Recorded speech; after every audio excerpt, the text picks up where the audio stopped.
Radio, Bill and Chet. Let's go.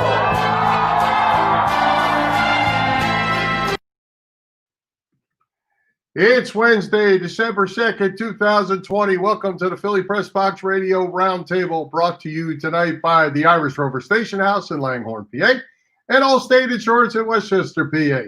I'm Bill Furman. I'll be your host tonight, along with my partner, Jim Chet Chesko. Hey, Chet, I know you're there somewhere.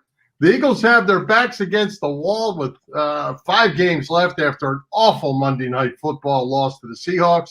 The Phillies cut 80 from their workforce in both their Philadelphia and Florida operations. That's not a good sign moving forward. If they can't spend money on people, how are you going to spend money on players? It's December. When are we getting the NHL and the NBA back? We got no games scheduled. Something's got to happen there. And if the start of college basketball is any indication, it's not a good start. And yes, Chet, the Nittany Lions rolled into the big house and much to tonight's guest's dismay, rolled Michigan for their first win of the season. Well, first of all, Bill, let's not get too excited about a winless Penn State team beating a 2-win Michigan team. Yikes. NBA training camps are open, although they have a lot of limitations due to COVID regulations. The regular season actually tips off in less than 3 weeks, believe it or not. And, oh, yeah, the Eagles are still playing, still losing, and still incredibly within a half game of first place, only in the NFC East, only in 2020. And by the way, even though this has been a long, often horrible year, it's still hard to believe that it's December already. I mean, Thanksgiving was weird. Didn't even have turkey in our house for the first time ever. And I know Christmas and New Year's are going to be unlike any other as well, I'm sure. Yeah, well, and, you know, I can't wait for 2020 to get out the door. For sure. And you, of course, you're coming off of a rough week since we saw you last Wednesday with your dad stuff. Hopefully that all went okay for the situation it is, obviously. But it's good to get our feet back on the ground. And unfortunately, we got to talk about the Eagles and talk about going to Green Bay this week. And how do we end up with our special guest, Mark Eckel, on the week the Eagles are going to get dismantled by the Packers?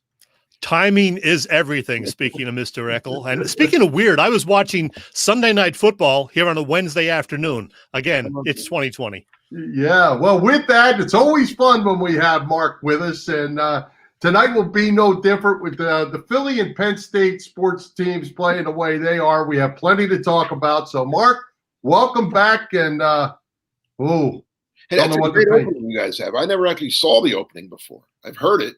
Thank you. That's pretty sharp. Yeah, pretty cool, hey? You guys put that together yourself, or do you have like somebody professionally do it for you? No, my son did it. Okay. Chet I did the audio, and then his son added all the video stuff, so it worked out real good. Very impressive. I'm very impressed. Nice. Thank you. Cool. Well, Mr. Eckel. You guys came on, and it wasn't quite as, Hey, first of all, congrats on your recent nuptials. I always like that word, nuptials. We'll talk about that later. And let's talk right now. How many times have I done the show? Yeah, okay. This is 14. Well, this is the first time I've done it as a married man. That's true. Yeah. That is true. Yeah. Is Mark still the leader in the clubhouse? No, I believe both Kevin Riley and Ray Didinger are at 15 and 16, one or the other. Well, they're still around. So that. Yeah. Two good guys, though. Let's talk about this bizarre football season, Mark. And let's get right to the quarterback. I believe on your 2 previous visits with us, you said about the Eagles, Carson Wentz is the least of their problems. Well, that may have been true the last couple of times you were here, but he's just not the same Carson Wentz anymore.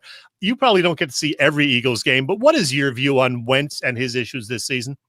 Well, I did see the other night because there was Monday Night Football, and he was bad. Although here's something that, and I have seen him a couple times, and I've seen the same thing both times. He starts off, looks like the worst quarterback in the league. I mean, and his numbers bear him out as being the worst quarterback in the league. But then all of a sudden, like either at the end of the half, that was a nice drive against Seattle. Took them down. They scored. They missed the extra point, but they score. Then at the end of the game, it's like panic time, and it seems like he's better when he's not being, maybe the plays aren't being called, and he's just kind of drawing them up in the dirt, which is maybe a telling sign of more that is not just him. Mm-hmm. Yeah, well, I think when they go to the up tempo, he's certainly better. He's certainly Right. better. When Yeah. things are willy nilly, and he's just kind of running around making plays, he looks pretty good. I mean, and a Hail Mary aside, but I mean, he's done some things. And I know the Philadelphia world is ready to, everybody's down on Carson Wentz and this and that. And again, I'm not there. If I was there, I may feel the same way. There's still talent there. The talent didn't disappear. I don't like the fact that, every year they give him a new offensive coordinator, a new coaching staff. That's not good for any quarterback. And this year, I don't know what the heck they did. I mean, 31 teams in the league have an offensive coordinator. Right. The Eagles, for some reason, decided, no, we're smart. See, we're smarter than everybody else. We're going to bring in like 8 different offensive coaches, give them all fancy titles, and nobody knows what the hell they're doing. Right. What made them think that was going to work? Well, Mark, I thought in watching that Monday night game and with the 2 analysts, I thought they super analyzed every play. I think probably more than any game you ever watched, maybe to a detriment. But anyway, how many times did they show no receivers open? And it was all night long. And Wentz has to take sacks, or he's going to throw that ball in trouble, or he's going to throw it in the sidelines. There's no windows open. And then on the Goddard play, Goddard ran his hook into the defender instead of away from the defender. And Wentz looks like the village idiot because he threw to a wide open defensive back when the tight end turned the wrong way. Yeah. So, I mean, listen, I'm not going to come out here and say everything's fine with Carson Wentz. No, a lot of it is him. He's not doing something. And sometimes you do have to throw the ball away. Throwing it to the sideline is better than taking a 9-yard loss, or throwing an interception. I mean, he does lead the league in fumbles. He leads the league in interceptions. He leads the league in getting sacked. They're not good numbers. That's not what you want to lead the league in. So, yes, a lot of it is on him. But I think there are circumstances beyond his control that have gotten him to this point. I was asked the other day, have I ever seen a player regress in this short of time the way Carson Wentz has? And I thought about it, and I'm like, no, not in the 50th year of his career. I've seen old guys. I've seen Willie Mays, who I think is the greatest baseball player of all time, play for the New York Mets and look like, a minor leaguer. I saw Steve Carlton, one of the great pitchers of our time, at the end of his career in Minnesota, look like a guy I want to bat against him. Yeah. But a guy in his 5th year shouldn't look like this. But I also responded by saying, I haven't seen a coach regress as much as Doug Peterson has in 3 years either. He's not the same guy that coached the Eagles to a Super Bowl 3 years ago. I agree. Yeah. Taking a lot of weird gambles, and play calling's been a mess. How do you not kick the field goal the other night? Oh, ridiculous. Unless you made no sense. Had 6.5. Right. I think that game was fixed. I really, and I'm not a conspiracy guy. That game was fixed. Well, did you see the guy who made a $500,000 bet, and he would have won, $454,000 with the win, and then the Eagles get the Hail Mary touchdown and the 2-point conversion? He's out $500,000. Yeah, I didn't bet that much, but oh, good. Mark, I went back and I checked out your last visit with us from April, right before the draft, and you told us your top 3 receivers were CeeDee Lamb, Jerry Jeudy, and yes, Jalen Reagor. And you actually recommended the Eagles take Reagor at 21, which they did right before Justin Jefferson went to the Vikings. You liked Reagor, but he's been pretty average so far. Do you still think he's going to pan out? Yes. I mean, I recommend him to the Eagles now, and I'm not an Eagle fan, remember? So I sabotage. I'm telling you what I thought the Eagles would do, and I was right. I'm a reporter. I'm not a scout. I'm a reporter. But I know Reagor's going to listen. He was hurt early. Look up now. Who, in my opinion, Mike Quick's the greatest Eagle receiver of all time. Harold Carmichael, right there. Going way back, Tommy McDonald. I don't remember. Mike Quick's great. Look up Mike Quick's rookie year. Didn't do much. Yeah. If we were doing these kind of things back in whatever year that was, we'd probably say, "Oh, this Quick guy, I don't know." Yeah. Same with Carmichael. Carmichael didn't do much either. Okay. Yeah, I didn't. Okay. So there you go. Yeah. I'm not one to ever discuss a rookie. If a rookie's doing great, I'll say, hey, he's doing great, good for him. But some of them tail off after. Reggie Brown had a great rookie year. People thought he was going to be the next superstar, and 2 years later he was out of football, I think. So Reggie Brown, yeah. You know what I'm saying? So I don't want to judge. I don't like judging draft classes until they're at least their 3rd year to see where they really are. But to answer your question, yeah, I think Rieger, is he going to be an all-pro every year? I can't say that, but I think he'll be a good wide receiver. Well, Mark, I always believe that the game is still won in the trenches as an old offensive line coach. When the Eagles won the Super Bowl, they went through an entire season basically with the same healthy offensive line. They haven't had that since. And what did they say the other night? 10 starting offensive combinations? In 11 games, yeah. In 11 games. I don't see how you're going to win with that. Then take the wide receiver situation.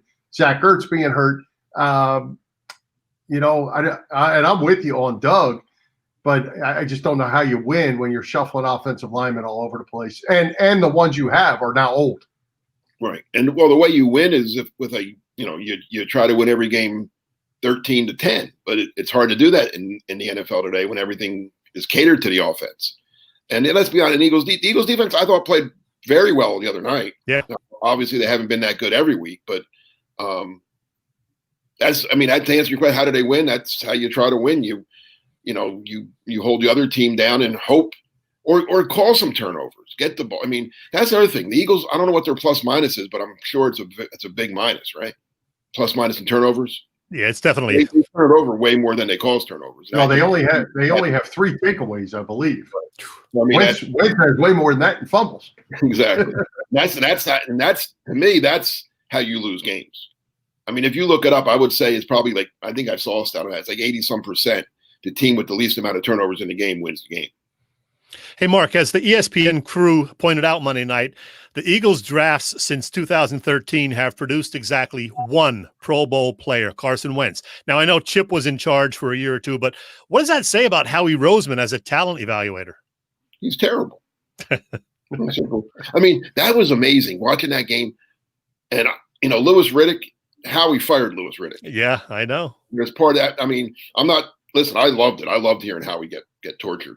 But there is some that, and not only did Howie fire Louis Riddick, he got Louis Riddick on ESPN, not on purpose. He didn't do him a favor, but he kind of badmouthed from what I've been told. He badmouthed Louis Riddick all around the league for whatever. That's how Howie is. He's just a bad person on top of being a bad GM.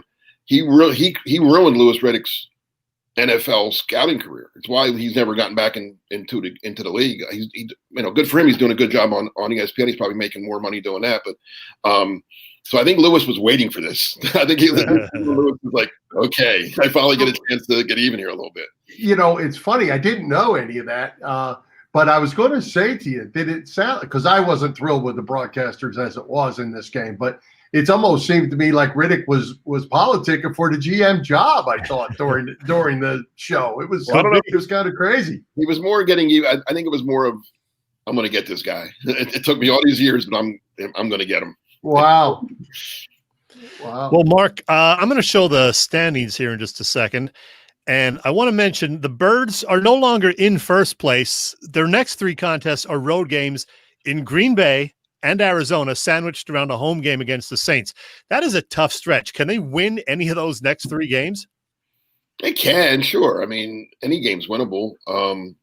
I would think the Saints at home without Drew Brees is probably their best chance. Although the Saints always beat them, so that's not a – although it's usually in New Orleans for whatever reason. But you know what? And I said this a month ago, and nothing's happened that's going to change my mind. It hasn't changed my mind yet. 5 wins. If the Eagles lose the next 3, and they'll be underdogs in all 3, right? So they'll be so let's do 3-10-1. But then they beat the Cowboys and then Washington. Yes, and go 5-10-1. That might be good enough. And if they steal one of those games, the Arizona or the Saints game, I think. Yeah, I mean, but even at that, they're going to sneak in. If they go 6-9-1, they're in.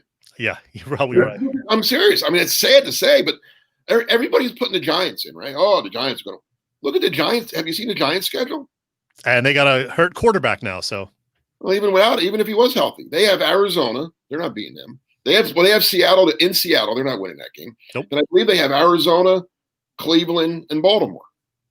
They're not winning any of those games. Right. They have the Cowboys the last game. So I don't see them getting more than 5. Right. Washington has I'm telling you, 5 wins will win that division. I'm not saying Eagles will get to 5. They still have to win 2 to get to 5, but 5 is going to win the division. That's terrible. That's Hey, Mark, I'm going to step in and say no. What did you think? You mentioned about the defense playing pretty well. I thought they did too, but at the end of the day, Darius Slay got torched. And he took full blame, credit, whatever, for the torching. Pretty good scheme by Jim Schwartz, and the defensive front played real well. They just couldn't stop Metcalf, and that kind of ended up being the undoing. It's funny. I saw Schwartz's comments today. I guess he talks to the media on Wednesdays, and he said, and I kind of, it was interesting. He said, I guess they asked why he didn't give help. He could have given help to Slay after a couple of those plays, right? And he said, no, Slay wanted to be by himself, and I wanted him to because there's so many other things. They contained Russell Wilson pretty much. He didn't run on him a couple times, but he didn't kill him. And he was also concerned with Lockett. Metcalf had the great game Monday night, but Lockett is their leading wide receiver. So his game plan was kind of like, all right, let's hope Metcalf doesn't kill us. Let's try to, give him his. Let's stop everybody. It's like he compared it to basketball when you played the Bulls and Michael Jordan. Let Jordan's going to get his no matter what we do. So don't let him go crazy, but let's stop Pippen and everybody else. Right. Well, it almost worked. I mean, hey, Mark, I had to ask you: is Wilson his last name? I thought it was Russ.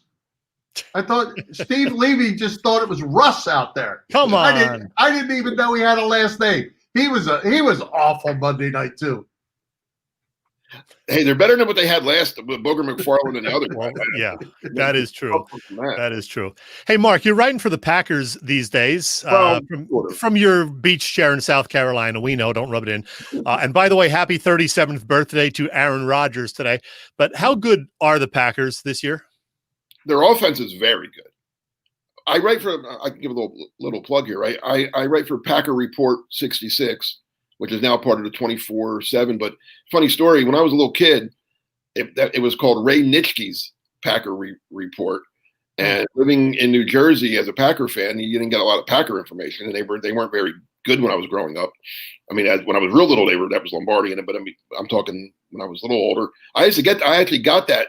It was a newspaper type thing then in the mail. And so it's kind of weird that now as an old man, I'm actually working for them.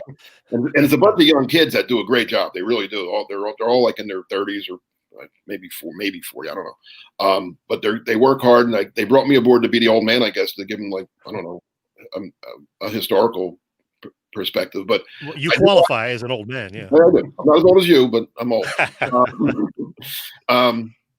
So no, back to the Packers. So I watch every game because I write the instant analysis after the game. Offense is very good. Rodgers is having, who you said it's his birthday today. He's having an MVP type season. I think Patrick Mahomes is the MVP, but I mean, Rodgers is in the conversation. He's playing as well as he ever has.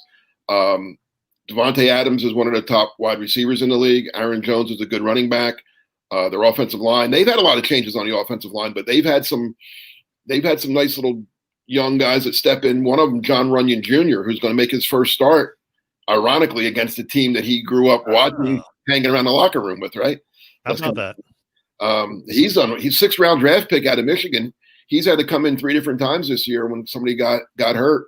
He's played really well. I mean, he has good genes, obviously, and he's a guard, not a tackle like his dad, but he's doing a good job. So good offensive line, good receiver.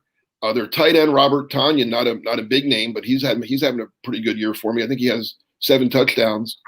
So it's a good offense, real good offense. The Eagles defense is going to have their hands full. Defensively, they're up and down. I mean, they've had games where you look, hey, that's pretty good. They got after it. They have a decent pass rush, but when the pass rush doesn't get there, they have 2 good corners outside, but you can beat them over the middle. What the Eagles do well, the few things they do well, are the things the Packers don't handle well. Tight ends have hurt the Packers, and the Eagles have two good ones, and the third one isn't too bad either. Richard Rodgers, a former Packer. And if you want to run the ball, and the Eagles for some reason don't seem to like to run, but you can run on the Packers. I mean, you saw last year in the championship game that San Francisco ran for like almost 300 yards against them. The one game they lost this year to the Vikings in an upset. Dalvin Cook killed them. The Colts ran on them. So, I mean, that's how you beat the Packers, because when you run on them, you also keep their offense off the field, obviously. So that's the recipe, is run the ball, run it well, win the time of possession. Don't, again, like I said before, don't turn the ball over, because the Packers don't turn it over either much. The only game they turned it over 4 times against the Colts, and that's why they lost. That's basically, and the defense didn't do their end either. But so it's a good. I mean, they're 8-3. They're the second best team in the NFC, right, by record, and they beat the Saints head to head. So all they have to do is get even with the Saints, and they'll be number 1 seed. So no, it's a good team, well coached. I love Matt LaFleur. I think he's doing a great job. Well, hey, Mark, before we run out of time, I know we're going to do Fast Five because we have to, but one thing I did want to ask you, one final question I had for you as a lifelong Packer fan.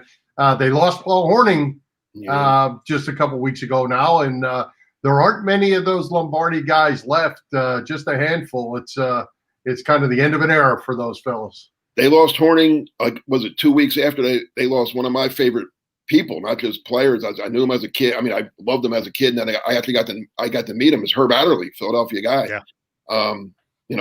That was within 2 weeks of each other, I think, and a couple others passed away earlier this year. And I think the only ones left are Jerry Kramer, Boyd Dowler, maybe. Boyd Dowler and Carol Dale, I think both, right? Carol Dale, both. Is he alive as well? I think so. Yeah. There might be one more. Yeah. Dave Robinson, Jersey guy. Dave Robinson. That's not many. I mean, well, hey, listen. We're getting old, and they were playing when I was a little kid, so they're over. Right. Exactly. All right, Chet, let's do the Fast Five before we run out of time, because I know you're both fired up about this. I am ready for Fast Five. All right, well, this is kind of a start into the Fast Five. Mark, I know you love to bash Penn State, my alma mater. In fact, I wore this to start our show a couple of weeks ago. It's my you could wear that. Yeah, the Penn State Eagles sad season bag over the head thing, because they're both having an awful season. So go ahead, take 20 seconds and bash Penn State. Have at it. No, I mean, they have a real good coach. I hope they keep Franklin for another 20 years or so. Listen, I don't want to turn this into a dour thing, but I was never a Penn State fan. When you knew me back in the day, I didn't dislike Penn State. I didn't like the whole cover up. I just didn't. I can't get by that. I can't put up with that. Pedophilia is something I really think is the worst thing in the world. Sandusky should be not in jail. He should be murdered. And the fact that they covered it up and turned their heads, I can't root for that school. I just can't. Okay. All right. That's enough. All right. Let's get to some fun. I got you. The real Fast Five now. Who will be the Eagles starting quarterback? Let's say week 8 of the 2021 season. Carson Wentz. I'll go on a limb. Still Carson Wentz. All right.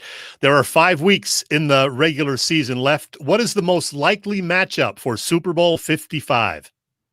Green Bay, Pittsburgh. Uh-huh. Hey, you're kind of biased, but okay. Yeah, number 3. Pittsburgh, I'm not. Oh, Mark, you got married a couple of months back. Congrats. Is your bride, Tammy, a sports fan or not? Oh, not at all. Not at all. It's funny. All right, since this might be not a Fast Five, but when we first started dating, she said, I have to tell you something. I really don't follow sports. And I said, that's fine. I don't need my girlfriend or, to be a sports fan. I talk enough sports as it is. I don't want to talk sports with you. Then it was the NCAA basketball tournament. So I guess it was when they actually had an NCAA basketball tournament a couple years ago. And Virginia's playing Purdue. It was a really good game. I think it went overtime. And she comes over as I'm watching the game. And it's like in overtime at this point. And I said, listen, we'll watch a movie. Like, I just want to watch it. Oh, no, don't worry about it. Watch the game. She sits down on the couch and she starts watching the game and she starts making comments during the game. Like intelligent, like something like, I'm like, wait a minute. I thought you said you didn't know sports. She said, I know you're not supposed to do that. And then, and then I'm like, and then she made another comment. I'm like, wait a second. And she's like, I said, I don't know. Look, I don't know anybody on this team. I don't know who's supposed to win. I know sports. I don't follow sports. So she knows the games because her son played and stuff. And so, yeah, she knows sports, but she couldn't tell you who the Eagles quarterback is or who the coach of the Cowboys are, and stuff like that. Although she does like NASCAR a little bit. Okay. Not down here, you kind of have to. Yeah, I understand. Number 4, Mark, it is December. The holidays are fast approaching. What would the best gift be for a Philadelphia sports fan? Re-signing JT Ronaldo, but that's not going to happen, right? So Would be a nice gift. that would be the gift. That would be a real nice gift. From an Eagle fan, Jeffrey Lurie cleaning house. I kind of agree, actually. All right, finally, how do you feel about Christmas music, Mark? And do you have a favorite holiday tune? Ooh. I like Christmas music, but not now, not yet. It's December. Okay, you're right. It is December. Now you can. It is December. Yeah, but they start playing it like at Halloween, Right. and that's too soon. My favorite, White Christmas is Bing Crosby. White Christmas. Yeah. Or Elvis. Anything but Elvis. Yours is probably Springsteen, right? Santa Claus coming to town. that is like high on the list, of course. Yeah. Top 10 for sure. All right, Mark, you survived another Fast Five. Thanks, buddy. Oh, by the way, you got your book here. I have your book here. Here you go. The Big 50. Still available somewhere. Still selling on Amazon, right? I hope so. Yeah, it's available. I checked. All right, good. All right. There might be All more. right. All right, Mark. Well, hey, thanks for coming by. Appreciate it. Enjoy the Myrtle Beach sun, whatever you're getting down there. I know you're not getting cold like we are. But it's still warmer than it is up there, I'm sure. That's Always. right. All right, Mark. Thanks. Thanks for coming by again. Thanks, Mark. All right, Kent. If you're looking for all insurance in the tri-state area, we got the spot for you. Allstate Insurance in Westchester, PA. Yes, indeed, Bill. One of the best benefits of having an all-state insurance policy is getting a local agent like Dave Lavoie, who is dedicated to you. Building that personal relationship means you can work with someone who knows you and understands your family's needs, someone you can call when you have questions or need help. Dave is dedicated to protecting what is most important to you and your family. Call Dave today at Allstate in Westchester, Pennsylvania. The number is 610-430-0700. Once again, 610-430-0700.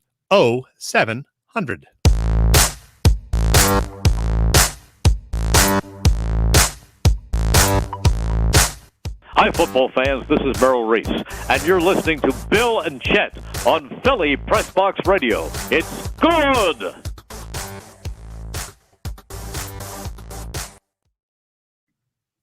Well, you know, Chet. Yes.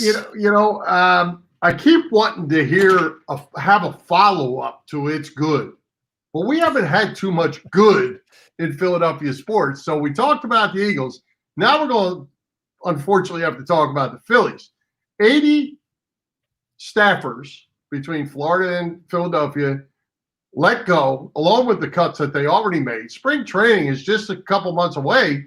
It makes me wonder if spring training is even going to happen, or do they know something that the rest of us don't know yet? How do you clean house, basically, when you've got a season just 2.5 months away? Yeah, well, first of all, I hated seeing the news of those cutbacks. These are people not making millions of dollars like the ball players. They're just people trying to make ends meet. So that's unfortunate. As far as spring training, I mean, obviously these next couple of months are going to be crucial, not just to baseball, but to sports in general, and heck, to life as we know it in general. People will have to take the virus very seriously, and we'll see the number of cases level off, we hope, and then start to come down. Otherwise, it could put a damper on spring training and the start of the season, just like last year in March. They're probably going to see how it's going in February as the camps are supposed to open, and then March as the games get underway, the spring training games. Hopefully that will be the case, because, boy, I don't want to go through another summer like last year where there's no baseball in April, May, and June. Yeah, and it kind of makes you feel like that's the way it's going. I don't know. One thing I do know, Chet, is tonight by 8 o'clock, like in the next 30 minutes, is the deadline for making club offers tenders to guys. Okay, so the Phillies have Zach Eflin, David Hale, Hector Neris, Vince Velasquez, Rhys Hoskins, and Andrew Knapp all do tenders by 8 o'clock tonight, or they're free agents. Well, Andrew Knapp got one. I saw that Andrew Knapp did get one, and he will be back in 2021. Then I saw an unconfirmed one about Velasquez from a iffy source. So we'll see about Vinny V, whether he's going to come back or not. The other ones, still we don't know. Yeah, and I actually, rumors are rumors, and internet, we saw that whole last week with Jalen Hurts. You can't believe anything much you see on the internet unless you or I write it. But Of course. but I did see somebody put up and it was a screenshot off of a show. Snell from the Tampa Bay for a bunch of Phillies and Hoskins being one of them. It was manpower wise, it was a lopsided. It was 4 Phillies for Snell. Who knows what's going to happen here? But they got until just 8:00 to make these moves. Yeah, and I saw Gene Segura's name mentioned a lot today as a potential trade candidate. He can't stay in one place more than 2 years, it seems. So I don't know if he's just a bad guy or what, but yeah, Segura may be on the trading block again. Going to be an interesting couple of weeks and months with the Phillies and the whole JT thing, see what happens there. I'm not optimistic. No, they're not going to sign JT. No. And I think the thing, we actually talked about this, was it last week or the week before, what are other teams doing? And I can tell you, without saying his name, but my friend who is in the traveling party for a Major League Baseball team on the staff has been furloughed and was furloughed quite some time ago. So it was either take a 25% pay cut or go home. Mm-hmm. So it's not just the Phillies doing this. It's all the clubs are doing it. I haven't seen anything about 80 staffers getting cut. But, other than these few loose cannons like we're going to see with the Mets now, I think the money's going to be a lot tighter. So maybe Realmuto doesn't get that deal somewhere else that he's looking for, but I got to think he is. Yeah, I think so too, because he is considered the best catcher in baseball, and every team needs a good backstop. So we'll see. Probably won't be Philadelphia. Well, and talking about craziness and getting things started, let's talk about the NHL. We have no NHL. We have no NBA. Cancellations in college basketball for their season kickoff. The NHL doesn't even have a schedule out. I don't even know what they're doing. And I saw 2 preseason games scheduled for the Sixers, but no regular season games scheduled, at least on their website. What's happening with that? Yeah, I don't know anything about the NHL. The only thing we've seen with the NHL recently is the retro uniforms that all the teams are putting out. The NBA, though, is starting for sure on December 22nd. Yeah, I didn't see the Sixers' specific schedule, but they are supposedly opening their season on Tuesday, the 22nd, after those 2 exhibition games. And then who knows? But yeah, I think they are going to play 36 home games, 36 road games in the regular season. And we'll find out more about all of that in the next couple of weeks, I'm sure. Yeah, it's bad about Temple and St. Joe's both pausing their December sports schedules for a couple of weeks amid the COVID concerns. Some more football games being canceled, college-wise, and then the whole Ravens thing messing up the schedule. And thank God they got that game in today so they can do the tree lighting tonight, Bill. Yeah, well, it's important. It's probably, it's funny that you mentioned that because I was going to mention it when we had Fred, but I'll go ahead and say that. I wonder, there's so much to be cynical about here in 2020, I guess. But, has the NFL lost a little bit of clout to lose to the Christmas tree lighting? I'm serious. I mean, yeah. The NFL was king, and is it still king? The ratings are down. Is it still king? That's a good question. I guess the whole Wednesday thing came into play. And I mean, NBC had this scheduled for, months and months and months, the tree lighting. It does well. And so once that Ravens-Steelers game got shifted like 4 times, I guess NBC just said, we're lighting that tree, damn it. That's right. That's right. Well, hey, let's go ahead. Let's get our man Fred on because my next question before we get to fantasy football with Fred, I got something else to talk to both of you about. Got to play the music.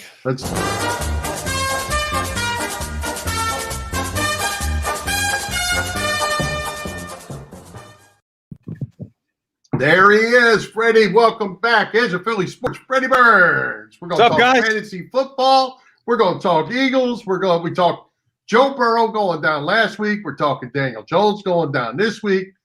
We got sicknesses. We got everything going on. Yes, we do. All right. And we have Carson. Hey, the first thing I want to ask both of you, and on this scheduling deal, and it goes back to the Steelers-Ravens situation, I certainly have no problem with Dallas losing. I'm perfectly fine with that. But what do you think about the schedule pushes that now put Lamar Jackson back in play for a Tuesday night football against the Cowboys when, if it were Monday night football, he was ineligible? He was still in protocol on Monday. He becomes eligible Tuesday morning. They now play the Cowboys on Tuesday night. I'm not happy about that. And just as football as a whole, I think it's a bit of they're sliding the schedule to their convenience, and I got problems with that. I think they are. I don't know if it's to their convenience or they're just trying to get it in so that they don't have to put a week 18 in the schedule. They could have let it be Monday night and then Lamar doesn't play, but then at the same time, they want to be fair to the Ravens and let him play. It's a tough call, a tough thing to do. How do you make the right decision? I personally think in the beginning of the year, they should have allotted for this, had a week 18, 19 already in place, and then just already had that set, push the Super Bowl back. I know that might cost some money, but then you have an extra week there to play with. Yeah, I agree. And then you have the Denver Broncos situation where they didn't even have a quarterback to play on Sunday. And nobody thought about moving their game, a few days beyond Sunday.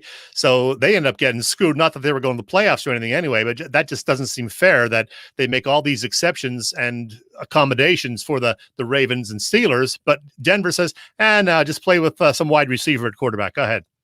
Was it the Denver due to their own – I don't know this for a fact, so I don't want to get into the whole COVID thing, but wasn't it due to them violating the protocols, multiple players? So they were more like, come on, guys, get a hold of your team. That's your punishment. You got where the Ravens they couldn't even field a roster at all. Well, you're right. The quarterback room is supposedly where this happened, and one guy tested positive. The other guys were not positive, but they were contact traced, so they put them out. Now, as the story supposedly goes, is the NFL really wanted Denver to forfeit.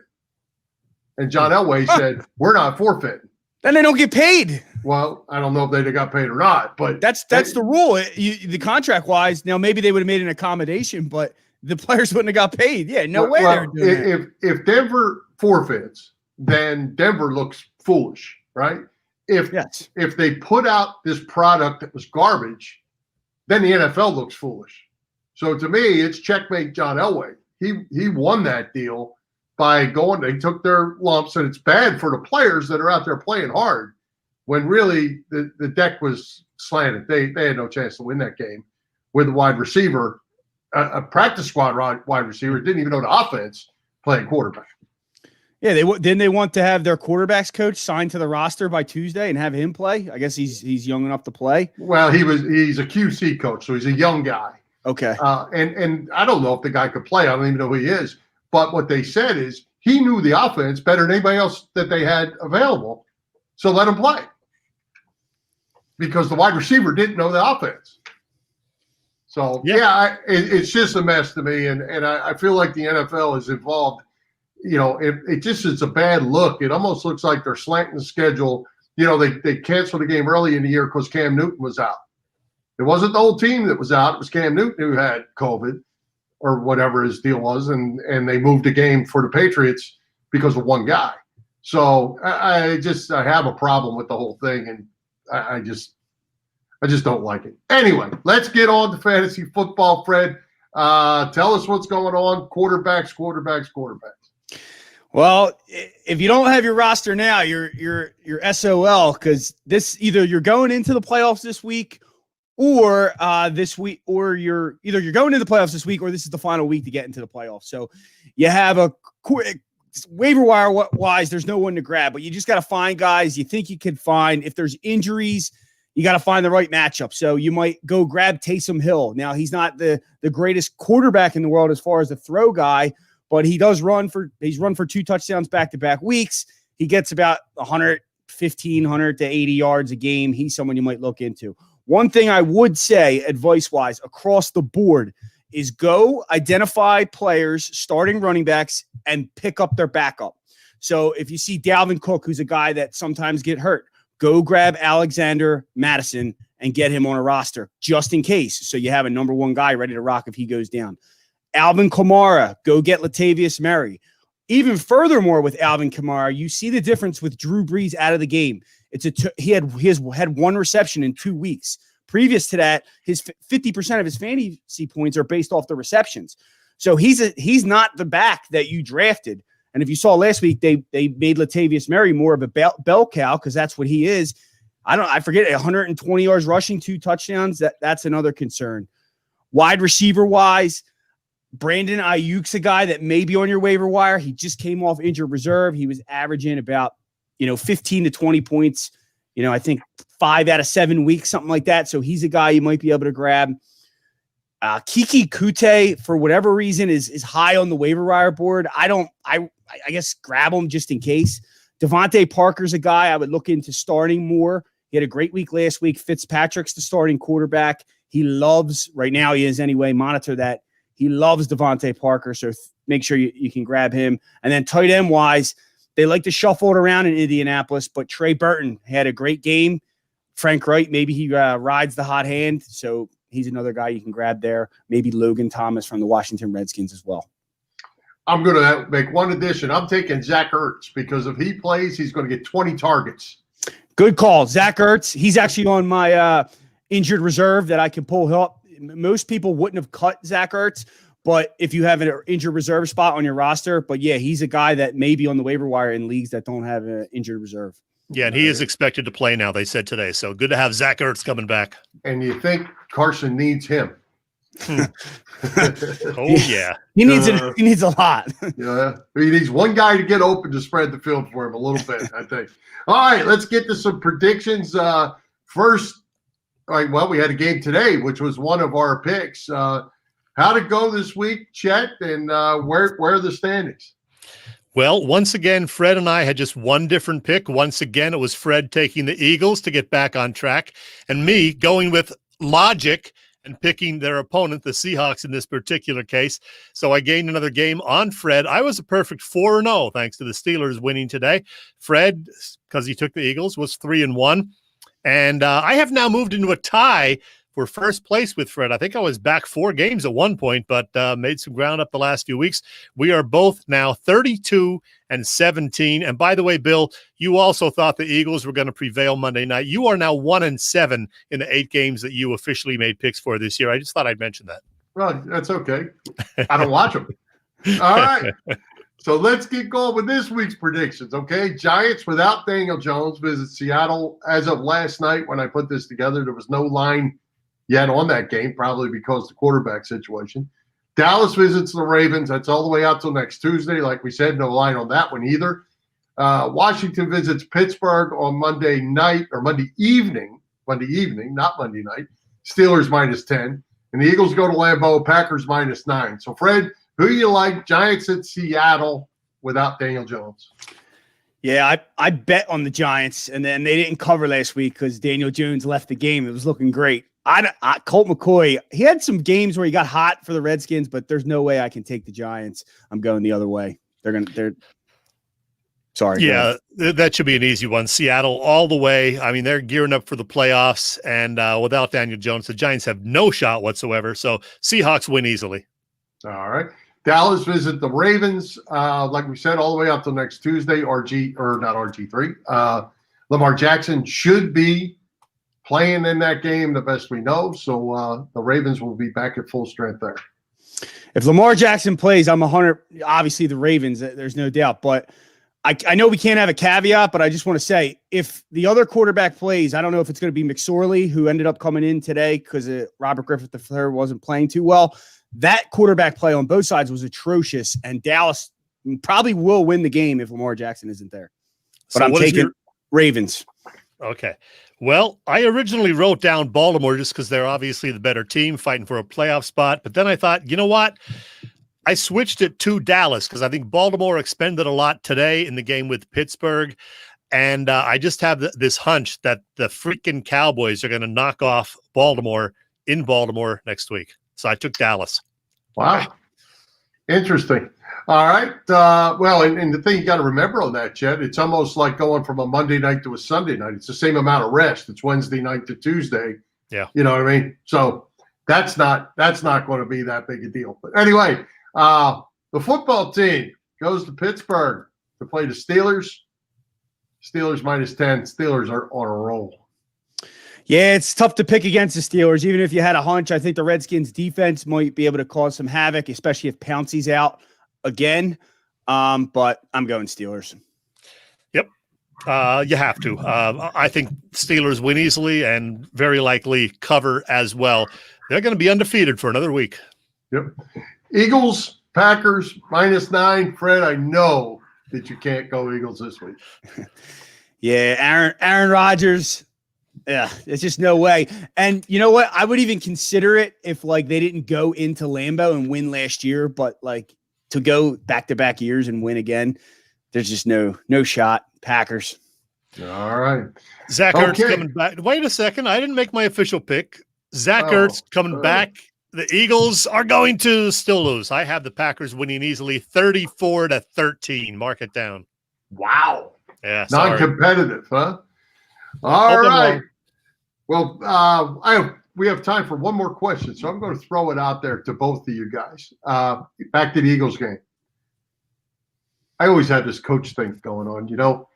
Wonder what – I have my ideas, but wonder what Doug Peterson was thinking on 1st and 5, 2nd and 5, and 3rd and 5, throwing 3 5-yard passes, incomplete.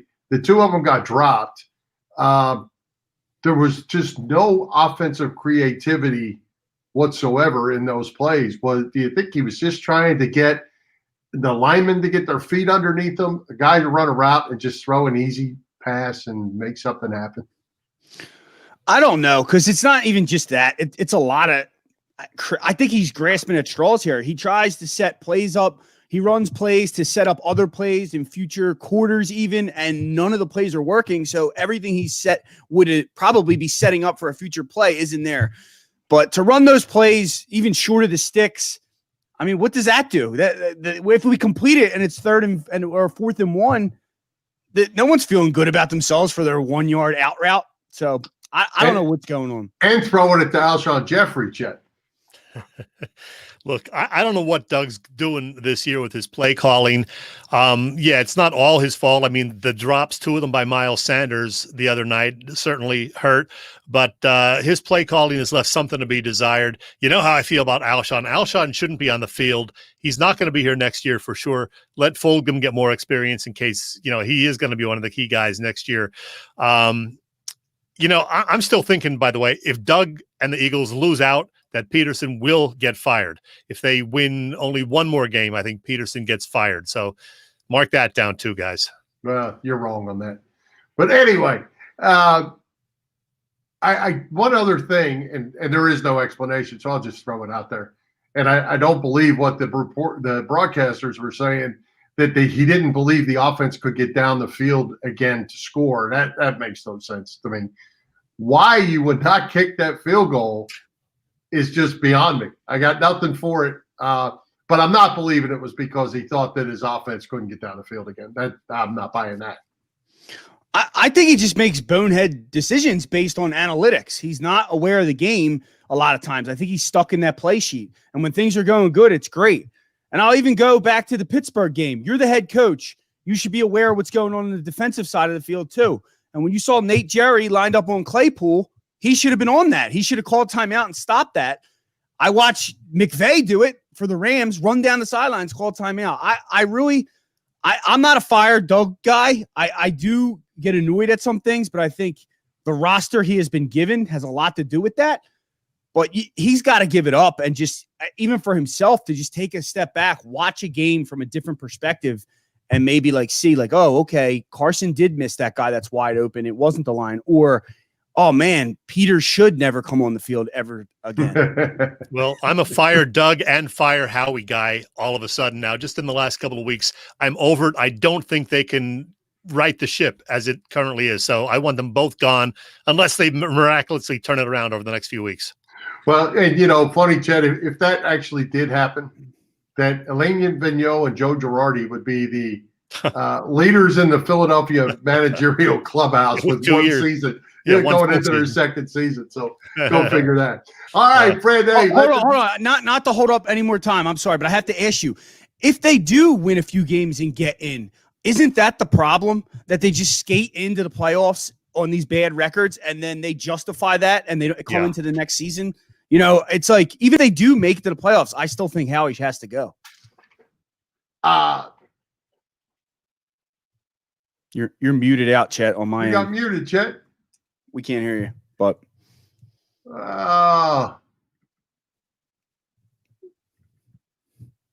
you're muted. I can't fix him. He's got to fix himself. Hey, Sign language? hey, Fred. I don't think he knows. Hey, before we go, Fred, go ahead and let the listeners know, viewers know how they can follow all your activities and what's going on. Sorry, I'm messaging Chet that he muted himself, so he knows. So you can find me on Freddy Burns on Facebook, and then on Instagram and Twitter at FredHugo_. And as always, on EOPsports.com, my articles on the Eagles, fantasy, and betting, as well as tonight, 9:30 p.m. on our Edge of Philly show on Facebook. All right. I was sabotaged, by the way. Somebody muted me. I don't know who did it. Now you sound like you're in a tunnel. I don't know what's going on. I don't either. All right, Fred. Well, thanks for coming by, and good luck on your show tonight, and we'll talk to you next week. See you guys. Go Birds. Thanks, Fred. All right. Okay, Chet, let's give a shout out to our partners over at the Edge of Philly Sports Network. Their shows, you can check them all out. The Broad Street Bully Podcast, Drew, Jeff, and Doyle talking Flyers hockey. Birds IQ every Monday night, 7 p.m. with Kyle and Eric Quinn talking Eagles. Edge of Philly Sports Live, which Fred just mentioned, with him and Big Al and Joe. Cover 4x4 and so much more. Philly Sports Live Wednesday night, 9:30 p.m. You can check out all their shows at www.eopsports.com. Help us out by hitting those subscribe, follow, and like buttons. And as always, share with your family and friends. What a good-looking bunch of guys, Jen. And speaking of good-looking guys, how about these guys, too? The Patterson Avenue Fanatics, Bill. They are coming back and joining the gang here. It's our buddy Tom Kelly and his crew. Patterson Avenue Fanatics joins the Edge of Philly Sports Network officially real soon. In fact, they debut this weekend. If I'm not mistaken, it is Saturday the 5th. They're going to do a show on Saturday night. Okay. All right. Good luck. Patterson Avenue Fanatics. Check them out. Sounds good. Sounds good. Hey, Chet, great guest again tonight. And Mark Eckel. He's always fun and always knowledgeable, too, even though he's a little detached with retirement and marriage, but he's all over it. So, Freddie Burns, of course, Edge of Philly Sports is here. Always great. Who's coming to Philly Pressbox Radio next week? Well, Bill, in addition to Freddie Burns joining us, as you said, we have a first-timer joining us, barring a shocker in Green Bay. He'll be here to talk about yet another Eagles loss, unfortunately, and what to expect over the final quarter of the season. He covers the Birds, Bill, for the Birds. He is this guy that we're putting up on the screen, Dave Spadaro, the Eagles insider himself. We are looking forward to having Dave join us for the first time. He is an optimistic guy all the time when it comes to the Eagles, so he's got his work cut out for him this season for sure. Oh, well, Dave does good work, and, you know, he certainly does root for the Eagles. He's a fan of the Eagles. He writes for the Eagles, but he's a knowledgeable guy, and he'll be a great guest. Looking forward to that. Yeah, I met him several years ago. Seems like a good guy. It was about a year into us doing the show, and I didn't think to ask him. I was a little intimidated, I guess. Wasn't quite as outgoing as I am now about confronting potential guests. But we managed to connect through a mutual friend, and Dave's going to join us next week. Can't wait. Sounds great. All right, let's take a quick break again. Thank our friends at the PPCC 118 Raz Room. They post great sports memorabilia on their Facebook page so people can take a chance of winning something they may not be able to afford or have access to. All items come with certificates of authenticity. They continue to run out great autographed memorabilia from all the Philly teams and more. They have 11-line Razes, mystery boxes, and now a memorabilia shop, especially at Christmas time. Check out their Facebook page. Like them or follow them. It's PPCC 118 Raz Room and PPCC 118 Raz Room Shop on Facebook. All right, Mr. Chesko, parting shot for you tonight, sir? Well, let's see. Just some odds and ends, Bill. Mike Tyson and Roy Jones Jr. had an actual fight the other night. Well, it was an 8-round exhibition that saw the two 50-something former greats battle to a draw. I didn't see it. Some people said it was fun, but I didn't care enough to buy it. Some recent birthdays, in addition to Aaron Rodgers turning 37 today, the legendary Vin Scully hit 93 last week. Man, what a broadcaster. I miss hearing his voice. I hope he's enjoying retirement. Greg Bull Lozinski and Bob Hound Kelly both turned 70 last week. Bill, how is that possible? And Bette Midler, 75 the other day. I always like Bette. And Bill, I know you're a fan. Britney Spears is 39 today. Oh, my goodness. Well, I will sleep better knowing that. Yes. Now, Maybe. on a more serious note, though, Bill, as many of our viewers and listeners are aware, the Chesko family said goodbye to my dad last week. The funeral was Saturday. I just want to again thank the hundreds of people who reached out to my sisters and me to offer their condolences and kind words in this difficult time. We're going to miss him, but seeing and hearing all the great comments truly did mean a lot. So thanks, everybody, and thanks again, Dad. Absolutely. Great stuff. What can you say? No more words for all that, for sure. Hey, one other thing I wanted to say about Vin Scully and his 93rd birthday. I posted this the other day, and I thought it was really cool. It's worth mentioning that he called games. I had to pull it back up so I could read it right. Yeah. He called games involving Connie Mack, who was born in 1862, and Julio Urias, who was born in 1996. How amazing. Incredible is that? Yeah, because Connie Mack, of course, managed the old Philadelphia Athletics, I guess it was, for many years. Yep. That's it. Anything else before we put a wrap to this? Penn State Rutgers this weekend, Bill. Who you got? Oh, Penn State. You think they're actually going to win? I know they're favored. Yeah, I think they'll win. Rutgers still is no good. And they played Michigan the week before and gave up 40-some points to Michigan. They scored 40-some points against Michigan. Yeah. And Rutgers actually should have won that game. I watched some of that game. But I'm gonna roll with the Nittany Lions. And how about them playing their fifth string tailback, fifth string tailback, true freshman, and he runs for $1.50. Goes back to that offensive line, Chet. If you can block, you can win. Exactly. Well, let's go Nittany Lions. Hope they can win a second straight and make us all a little happier. There you go. Well, let's wrap it up. Let's thank tonight's special guests, Mark Eckel, Freddie Burns, our sponsors, the Irish Rover Station House, Bob Sullivan's LikeYourAge.com, PPCC 118 Raz Room, and Dave LaVoy of Allstate Insurance in Westchester. For Jim Chet Chesko, this is Bill Furman. We hope you enjoyed the show and will join us next Wednesday, December 9th at 7 p.m. You can listen to us or watch us live on Facebook, or listen to our website, PhillyPressboxRadio.com, on blogtalkradio.com/PhillyPressboxRadio, on Google Podcasts, as well as Apple Podcasts and others. With that, Chet, high hopes, Philadelphia sports fans, and we're going to say, go Birds.